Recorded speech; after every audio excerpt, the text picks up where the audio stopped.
Olá, olá pessoal, tudo tranquilo? Então hoje a gente começa aí um trabalho, né, que é um assunto de extrema importância, né? Tu vai dizer, pô, mas todos os assuntos diz que é. Não, tem assuntos que eu já disse que não tem importância para determinadas provas, né?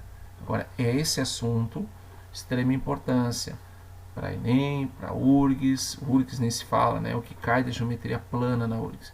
E também um assunto na sequência que é geometria espacial, tá?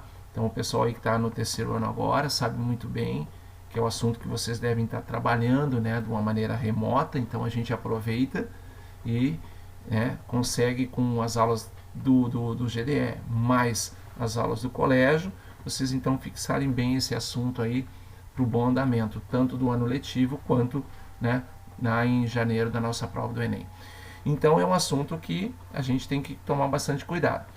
No início agora, a gente vai começar com algumas definições bem diretas, tá? Não estou dizendo que as definições têm chance de cair diretamente, mas indiretamente sim, tá? Então a gente começa com ele.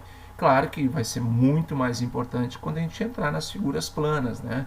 Trabalhar com hexágono, com triângulo, com quadrado, com paralelogramo e assim vai, tá? Bom, tem algumas definições então, por exemplo, a definição que são ângulos então complementares, né? São ângulos cuja soma então vale 90 graus. Então aqui a gente já coloca um desenhozinho para todo mundo entender. Então 25 graus e 65 graus, eles são ângulos complementares, ou seja, se somarmos os dois, vai ter fechar um resultado de 90 graus, tá? Nós temos aqui os ângulos chamados suplementares, né? São ângulos cuja soma resulta então em 180 graus. Então aqui nós temos um exemplo, 120, o seu suplemento é 60 graus, porque 120 mais 60 fecha no nosso 180. São duas definições bem importantes, logicamente, né? Não, como eu digo, não diretamente para cair uma definição disso numa prova, mas indiretamente sim. Então é importante sim sabermos essas duas definições. Aí nós temos a definição dos ângulos replementares, já mais difícil realmente de termos algumas questões. Em vez da soma ser 90, nos complementares, 180, nos suplementares, nós temos a soma dos ângulos fechando em 360 graus. Quando ele fecha em 360 graus, tu verifica ali, 140 é um ângulo, 220 graus vai ser o outro, porque somando 140 ao 220 fecha em 360. Já temos a questão da bissetriz, né? Bissetriz também é legal, importante. Então é uma semi-reta, passando pelo vértice divide um ângulo em dois ângulos congruentes, dois ângulos iguais. Então aqui nós temos um exemplo que o ângulo de 40 graus se dividiu em dois ângulos de 20 graus. Se, logicamente, o AC representaria ali a semi-reta, OC significaria ali a bissetriz, tá? Então ele corta em dois ângulos. Como eu disse para vocês, matemática ela é cultura, né? Ela sempre é cultura. Então aqui nós temos uma informação, né? A gente antigamente escrevia semi, hífen, reta, através da, né, reforma ortográfica, segundo a prof. Renata, né? A semi-reta já não tem mais hífen. Tem e não tem, né, gente? Então nós temos aqui uma regra. Só vai ter o hífen caso então inicie a palavra com a letra I com a letra H, né? E aí, no caso a nossa, começando com a letra R, tira o hífen e dobra. Fica uma coisa muito estranha de falar, né? Semi-reta, né? Porque é dois R's, né? Sei lá eu. Tá? Mas tudo bem, o que eu vou fazer? Reforma é reforma, não fui eu que reformei, tá? Então, mas é a cultura, né? É importante isso aí. Vai que cai isso aí na prova, gente, de português. Que loucura, né? Mas vamos lá. Bom, nós temos aqui um outro lembretezinho importante. O que é um ângulo agudo? É um ângulo entre 0 e 90 graus. Aqui nós temos o desenhozinho dele, né? Nós temos então um ângulo obtuso, que é um ângulo maior que 90, mas menor que 180. E aqui vem o desenho representando. É um ângulo com abertura maior que 90 graus. Né? Um ângulo raso é um ângulo que é ou 0 ou 180. Dificilmente vai aparecer. Aqui estaria o desenho, né? E um ângulo reto, lógico, né? Bastante comum, bastante famoso, é o ângulo então de 90 graus. Então as retas são perpendiculares e entre elas então um ângulo formado é de 90 graus. Nós temos a definição dos polígonos regulares, tá? Depois a gente vai trabalhar com as áreas, nesse momento não, algumas informações só. Então tu tem todos os lados são iguais e todos os ângulos são iguais ou congruentes, tá? Então nós temos essa informação. Aí nós queremos saber quem é um ângulo interno. Então se tu quiser saber quem é um ângulo interno, basta que tu pegue n menos 2 vezes 180. O que é n menos 2 vezes 180? É a soma dos ângulos internos, de todos os ângulos, né? n menos 2 vezes 180. Mas como é um polígono regular e os ângulos são todos iguais, é só dividir pelo número de lados, que é n. E aí a gente vai ter o ângulo interno. Então aqui nós temos, ó, a soma dos ângulos internos deste hexágono regular é 720. Mas qual é o ângulo de cada ângulo? Qual é o ângulo interno? Qual é o valor de cada ângulo interno? 720 dividido por 6, portanto, 120 graus. Ângulo externo, vai pegar sempre, independente da figura, 360 dividido pelo número de lados. Tá? Lembrando que um ângulo externo será sempre medido através do prolongamento de um dos lados. Com o lado não prolongado, ele forma um ângulo. Este ângulo é chamado de ângulo externo. E nós temos o número de diagonais, que é dado por n, que multiplica n menos 3, dividido por 2. Bom, aqui nós temos a indicação de um hexágono. Se vocês colocarem no lugar do n o número 6, vocês vão ficar com 6 vezes 6 menos 3, dá 18. 18 por 2 dá 9. Vocês podem contar naquela figurinha ao lado, que nós temos ali o equivalente a 9 diagonais, tá? Todas elas traçadas ali, tracejadas. Bom, aí já começam alguns exercícios, né? Alguns exercícios extremamente diretos, né? Mas a gente vai aos poucos, então, tentando então usar as definições que a gente já fez agora há pouco em forma de exercícios. A soma de um ângulo com o dobro de seu complemento vale 140 graus. Quem é este ângulo? Então, primeira coisa que a gente vai indicar é vamos chamar o ângulo de x. Como a gente não conhece, a gente está em busca exatamente dele, chamaremos ele neste momento de x. Bom, o que acontece? Tu tem que entender o que são ângulos complementares. São ângulos cuja soma vale 90 graus. Então, 30 graus, quem é o seu complemento? É o 60. 50 graus, quem é o seu complemento? É o 40. Como é que eu sei? Então, se um ângulo é 30, o seu complemento será 90 menos 30. Se o ângulo é 50, o seu complemento será 90 menos 50. Se o ângulo é x, né, o seu complemento será 90 menos x. Mas ele não quer o complemento. Ele fala sobre o dobro do seu complemento. Se é o dobro do complemento, se o complemento é 90 menos x, o dobro é 180 menos 2x. Perfeito? Bom, com essas informações todas na mão, agora é só ler novamente o enunciado e criar a equação. A soma de um ângulo x com o dobro do seu complemento, que é 180 menos 2x, é igual a 140. Então é só agora resolver essa equação e chegarmos então em que x vale 40 graus. Beleza?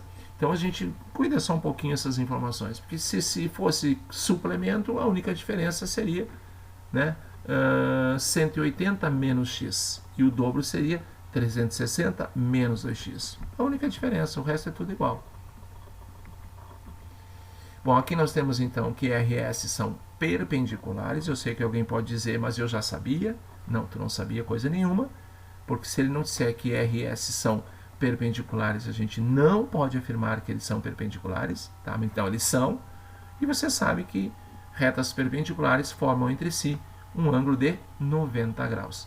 Então o 4x e o x menos o 10, eles são somados, né? Eles formam então um ângulo de 90 graus. É isso. Então basta que a gente some 4x mais x menos 10 igual a 90 graus. E aí, isolando o nosso x, chegaremos em x igual a 20 graus. Pode substituir para ver se está certo, não está?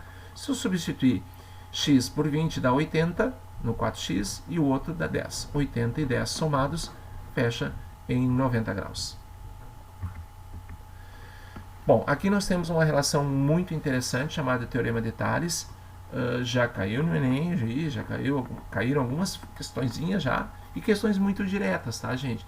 São aquelas questões tradicionais, né, que falam das ruas, né? Ruas paralelas cortadas por transversais. Então pensa aí em Santa Cruz, tu tem as ruas paralelas aí no centro e tem as transversais. Elas vão originar o que ali? Segmentos, né? E esses segmentos correspondentes têm uma proporcionalidade. Então, é melhor a gente falar, eu acho que o desenho fala por si, né? Então nós temos aqui 4 paralelas cortadas por 2 transversais T e S. E o que originou nessas transversais? Segmentos. O segmento A, o segmento B, C, o segmento X, Y e Z. Essa relação entre os segmentos, né, elas são proporcionais. Então eu posso dizer que o segmento A está para X, assim como o B está para Y, assim como o C está para Z. Pronto. A partir daí, a gente cruza meios pelos extremos e vai descobrir o que a questão está te cobrando, né? Agora, precisa ser só essa aqui? Claro que não. A gente pode tirar uma outra relação. Peguei os 2 segmentos, o primeiro e o segundo, e somei da esquerda. Tu tem que pegar o primeiro e o segundo da direita e somar também. Peguei o terceiro segmento C, peguei o terceiro segmento Z. E assim a gente tira as relações. As relações são as que a gente quiser. A gente constrói o que quiser, tá? Bom, aqui nós temos algumas definiçõezinhas legais, né? Que são alguns nomenclatura de ângulos, né? Então dá para identificar nos 3 casos que nós temos então 2 paralelas cortadas por uma transversal. Originam então 8 ângulos e sempre 2 a 2 eles têm uma nomenclatura e alguma característica, tá? A nomenclatura ninguém vai te perguntar se são correspondentes, alternos, colaterais, o que eles são, né? Ninguém vai te perguntar. O que me interessa mais é saber as características dos ângulos. Então aqui a gente vai trabalhar na primeira figura com os ângulos E e C. Então tente identificar os ângulos de mesma cor, tá vendo? Ângulo F e A, também ângulos de mesma cor. Dá para ver claramente que os ângulos eles são o quê? Né? Eles têm a mesma medida. Eles são congruentes, né? Já no segundo desenho, também trabalhando com as mesmas cores, né? O A e o E e o C e o F. Dá para notar claramente que eles não são congruentes, e sim, eles são suplementares. Ou seja, se somarmos o A com o E, dá 180. Se somarmos o C com o F, dá 180. E no terceiro desenho, nós temos, por exemplo, ali o ângulo B com o ângulo F. Eles são chamados de ângulos correspondentes, que é fácil identificar. Eles correspondem em retas paralelas diferentes a uma mesma posição. Então, o ângulo B e o ângulo F, eles são correspondentes. E por ser correspondentes, eles são congruentes, ou seja, eles têm a mesma medida. Bom, aqui já começam a aparecer alguns exercícios bem rápidos, né? São então aqui 2 paralelas cortadas por 2 transversais. Então, nós temos aqui a relação dos ângulos, né, que a gente quer descobrir. A gente não quer descobrir segmento, a gente quer descobrir o ângulo. Então, gente, a primeira coisa importante é notar. Pega a reta T, tá? Tu identifica o ângulo A na reta S. Onde é que ele estaria na reta R, este ângulo A? Né? Ele estaria naquela posição. Ou seja, o A e o 70, eles são OPV, ângulos opostos pelo vértice. E se eles forem opostos pelo vértice, eles são congruentes. Então o A é 70 e já acabou, né? Para achar o valor do B, pensa agora na reta U. A reta U, ela tem um ângulo B. Tá, tudo bem, em relação à paralela S. Agora o que a gente vai analisar? A gente vai analisar e identificar onde é que ele cai, onde é que esse ângulo cai na reta R. Né? Ele cai naquela posiçãozinha lá em cima. Perfeito? São congruentes? Claro que não, né, gente? Óbvio que não. Eles são o quê? Eles são ângulos suplementares. Então, B mais 20 é 180. E o B vai ser 160 graus. Né? Então, tu vê que é bem direto, né? A nomenclatura não interessa. Interessa saber se eles são congruentes ou se eles são suplementares. É isso que a gente precisa saber para a gente poder acertar isso daí. Bom, aqui de novo, né, nós temos uma situação bem mais direta, até por sinal que é outra, né? A mesma pergunta sempre. 80 menos x, que é um ângulo na reta R. Na reta S, onde é que ele estaria? É só vocês então identificarem ali, ó, tá vendo? É o mesmo. E o que eles são? Opostos pelo vértice. Se eles são opostos pelo vértice, eles são congruentes, têm a mesma medida. Basta igualar os dois e encontraremos então que o x é 35 graus. Tá? Bem diretão, né? Diretão total. Bom, aqui nós temos três retas, R, S e T, são retas então paralelas. Calcule os valores do DE e DF, respectivamente, sabendo as medidas ali. Então, eu já peguei aqui o desenho com as suas medidas e chamei DE de X, que é o único que eu desconheço no momento. Eu tenho 2, eu tenho um segmento que vale 3, eu tenho um segmento que vale 1,5 e um segmento que vale X, né? Bom, gente, por uma analogia rápida, né? A gente identifica, por exemplo, do 3 para 1,5, a gente viu que dividiu por 2, né? Então, o x é 1, né? De cara, a gente identifica que o x é 1. Por quê? Porque existe aquela proporcionalidade entre os segmentos da esquerda e os segmentos da direita. Se a gente de 3 passou para 1,5, a gente ficou a metade. De 2 tem que passar para 1 para ficar a metade.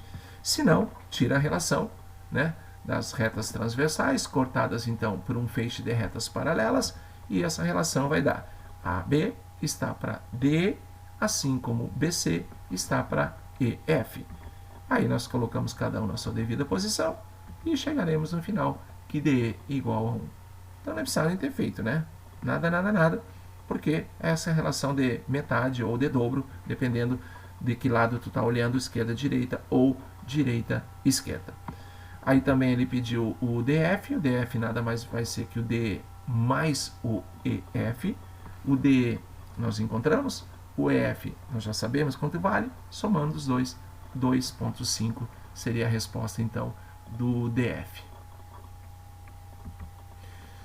Aqui também, né, só um detalhezinho, que nós temos aqui, pede para calcular o x e o y da figura, e vamos tirar as relações, né? O AC vale 12, então quer dizer que x mais y vale 12, né? E aí nós vamos tirar uma relação. Bom, podia tirar aqui AB está para DE, assim como BC está para EF? Sim, só que daí ia cair em sistema, ia ser um pouquinho mais chato. Então o que a gente fez aqui?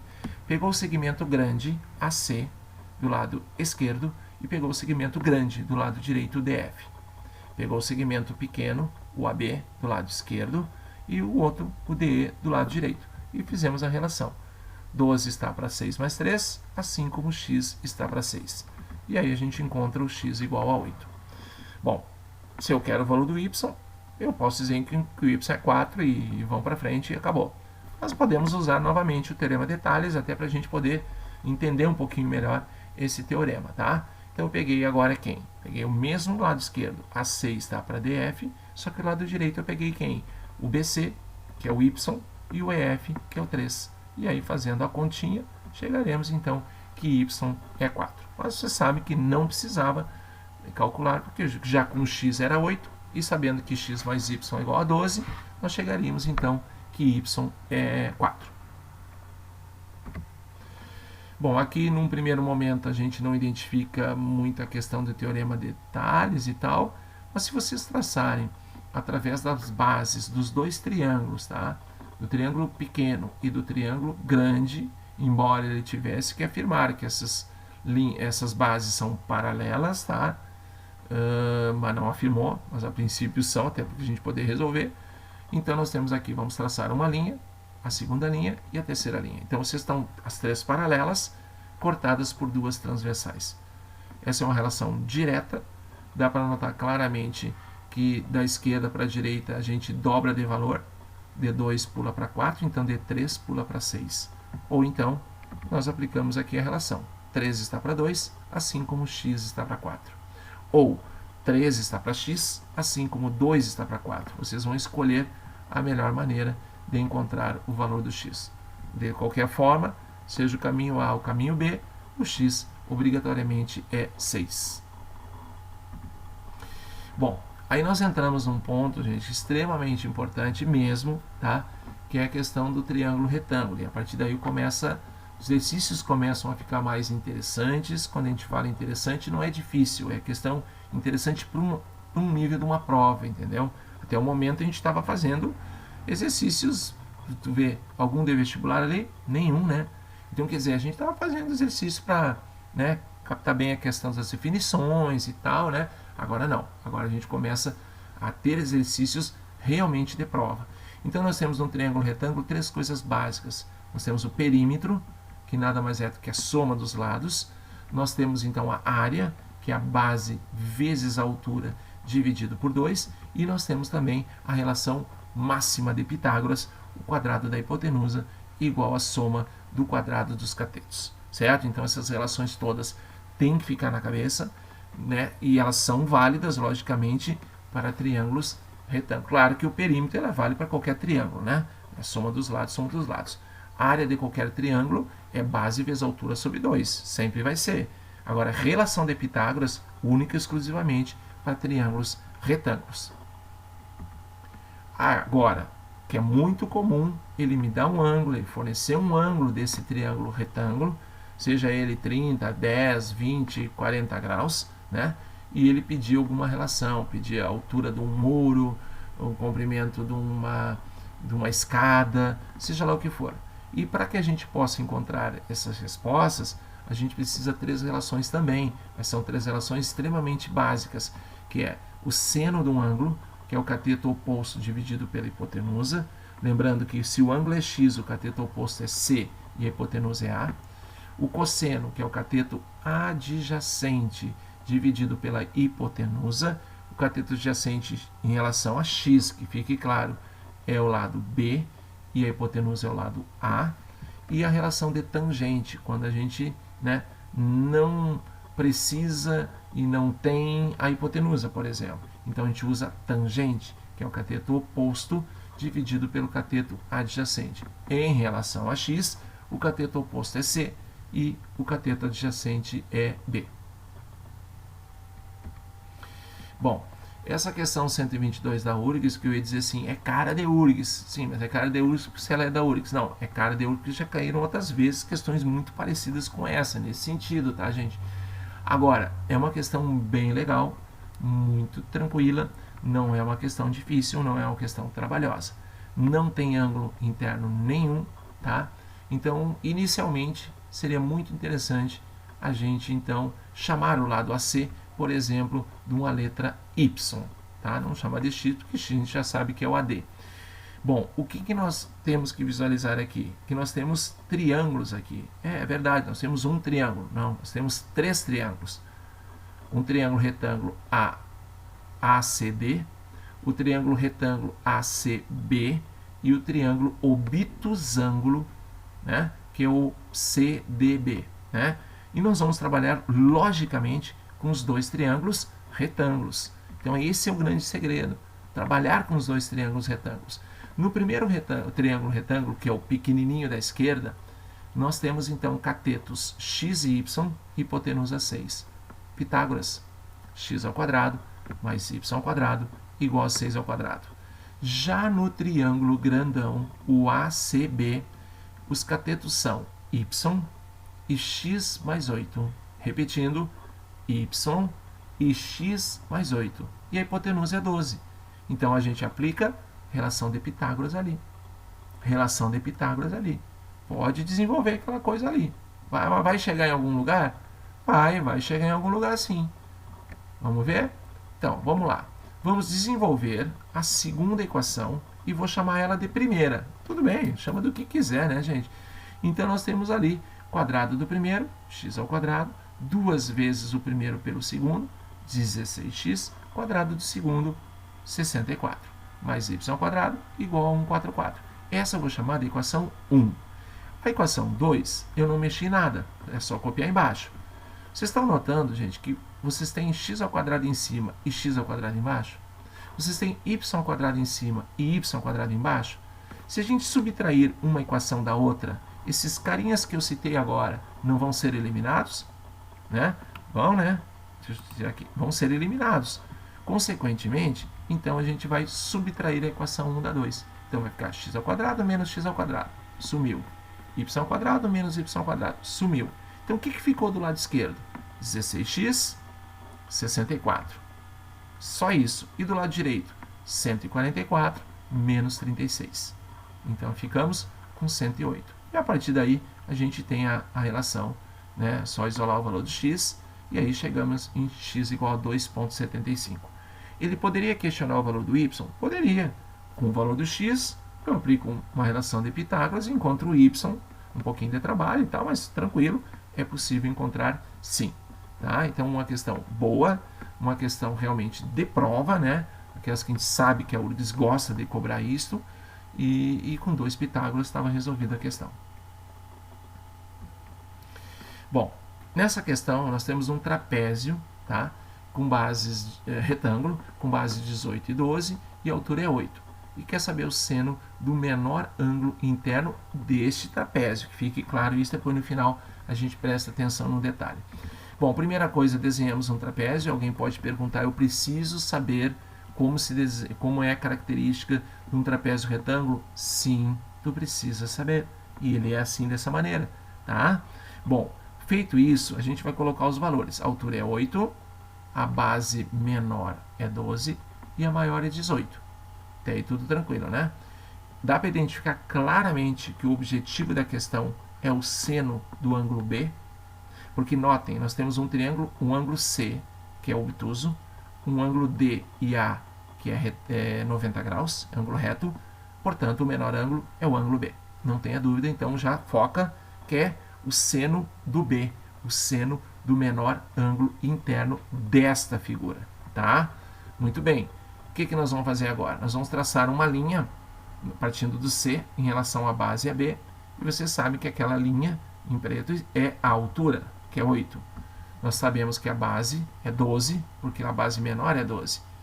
Como a base maior vale 18 e já temos 12, nós temos aquele pedacinho no final que vale 6. Perfeito? Muito bem. Vamos agora pegar apenas o triângulo retângulo. Repetindo, apenas o triângulo retângulo. O triângulo retângulo C, chamei de E, agora B, e nós temos ali o lado 8, o lado 6. Falta para nós encontrarmos o lado BC, que é a hipotenusa. Ou a gente aplica Pitágoras, ou lembra que nós temos aqui um triângulo pitagórico. O triângulo 3, 4, 5, se nós dobrarmos, fica 6, 8 e 10. Então, a hipotenusa vale 10. Fechou? Então, vamos lá. Gente, agora cuide o seguinte. Não esqueça que a gente já tem um foco lá do início. O seno do menor ângulo interno do trapézio. Repetindo, do trapézio. É o ângulo B. Se fosse, olha o que eu vou falar, se fosse o seno do menor ângulo deste triângulo, seria o ângulo C. Porque sempre, né, a relação de um triângulo, né, tu quer o menor ângulo, o seno do menor ângulo, ele é sempre oposto ao menor lado. Tá? Mas isso eu estou falando para um triângulo, tá bom? Então, quer dizer, mas eu não estou falando, a questão é do triângulo? Não, a questão é do trapézio. Portanto, a gente já sabia desde então que a gente teria que calcular o seno B, tá? O seno do ângulo B, que fique muito claro isso que a gente está falando, tá bom? Então, o que acontece aqui? Se a gente quer o ângulo B, é só tu aplicar cateto oposto sobre hipotenusa. O cateto oposto é 8, a hipotenusa é 10, e, portanto, fechamos em 4/5. Aquela informação que está ali embaixo, que também está na outra tela, seno do menor ângulo interno é oposto ao menor lado do triângulo, é verdadeiro, certo? Mas não serve para essa questão, porque essa questão é o menor ângulo interno do trapézio e não do triângulo. Mas eu coloquei aquela observação para a gente poder lembrar uma hora que aparecer, tá? Então foca, desde o início já sabia que tu tinha que encontrar o seno do ângulo B, tá bom? Então, gente, esse é o iniciozinho, tá? Espero aí que na nossa próxima vez aí a gente já possa, né, trabalhar da maneira como a gente imagina, né? Com sala de aula, aquela história toda, logicamente com os cuidados que tem que se tomar. Então a gente provavelmente vai trabalhar com o quê? Com o iniciozinho das figuras e trabalhar com bastante cuidado e trabalhando o que eu sempre estou fazendo com vocês, tá? Muito, mas não é pouco não, muito exercício. Se vocês pensarem um pouquinho, a gente fez, muita coisa. Porque lembrando sempre, uma aula remota, como a gente está dando agora, é uma aula mais rápida normalmente. Não que eu acelerei, é que eu não preciso escrever. Eu só dou uma teclada aqui e aparece já o desenho. Enquanto eu levo alguns segundos para desenhar, eu não levo nenhum segundo para que o desenho apareça aí. Claro que eu tive todo o trabalho de fazer antes. Então a gente conseguiu fazer, né, todos os exercícios de polinômios, né, todos, eu estou falando dos exercícios aqueles iniciais ali, né, todos eles de polinômio, todos de estatística. E vocês, logicamente, o objetivo de vocês é treinar aquele exercício, aquela bateria que está lá um pouquinho lá para trás, tá bom? Então espero logo a gente, né, que sexta-feira a gente se encontre por aí, alguns ou não sei como é que vai ser a situação, tá? Se a gente vai se encontrar ou não, mas espero que a gente vá a Santa Cruz aí para trabalhar de uma maneira mais direta, né? Se a gente pelo menos, alguns não forem para aula, pelo menos a gente vai estar bem mais perto, né, gente? Porque a gente está 300 quilômetros, não, 150 quilômetros de Santa Cruz. Pelo menos na sexta-feira que vem a gente pode estar, quem sabe, a 2 quilômetros. Pelo menos a gente está mais perto aí, tá bom? Então, estude, foco. É um assunto importante e toque para frente, tá bom? Feito. Beijo. Até mais.